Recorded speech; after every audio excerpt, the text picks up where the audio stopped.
नागपूरमध्ये काँग्रेसनं धोका दिया अशा आशयाचे पोस्टर्स पाहायला मिळालेत। नागपूरमधील प्रभाग क्रमांक 14 मध्ये हे पोस्टर लावलेले होते। पोस्टर वाटण्याचा सीसीटीव्ही मधून काँग्रेसकडून सीसीटीव्ही फुटेज जे आहे ते व्हायरल होत आहे आणि पोस्टरच्या आडून भाजपने पैसे वाटल्याचा आरोपही होतोय। काँग्रेस उमेदवार अभिजित झा यांचा भाजपवर आरोप आहे। काँग्रेसकडून गिट्टी खदान पोलीस स्टेशनमध्ये तक्रार दाखल करण्यात आली आहे। विवेक सिंग यांच्यावर आरोप करत ही तक्रार दाखल केली गेली आहे। भाजपचे स्थानिक नेते अजय पाटील यांनी हे आरोप फेटाळून लावले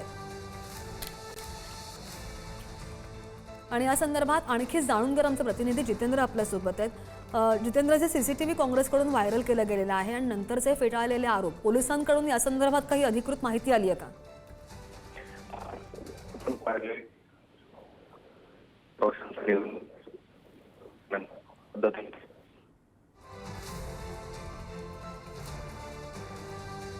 जितेंद्र आवाज येत नाहीये तुमचा।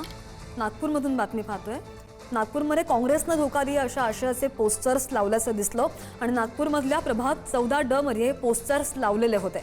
पोस्टर वाटण्याचा सीसीटीव्ही काँग्रेसकडून व्हायरल करण्यात आला आणि पोस्टरच्या आडून भाजपनं पैसे वाटल्याचा आरोप करण्यात येतोय।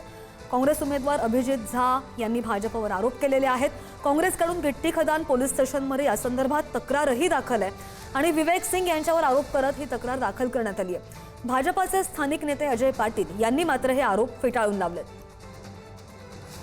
तो की मी हारतोय तेव्हा हे फालतूच्या गोष्टी त्यांनी सुरू केल्या। जर कुठे पैसे वाटले आहेत ताबडतोब पोलिसात तक्रार करावी त्यांनी आणि पोलीस कारवाई करतील।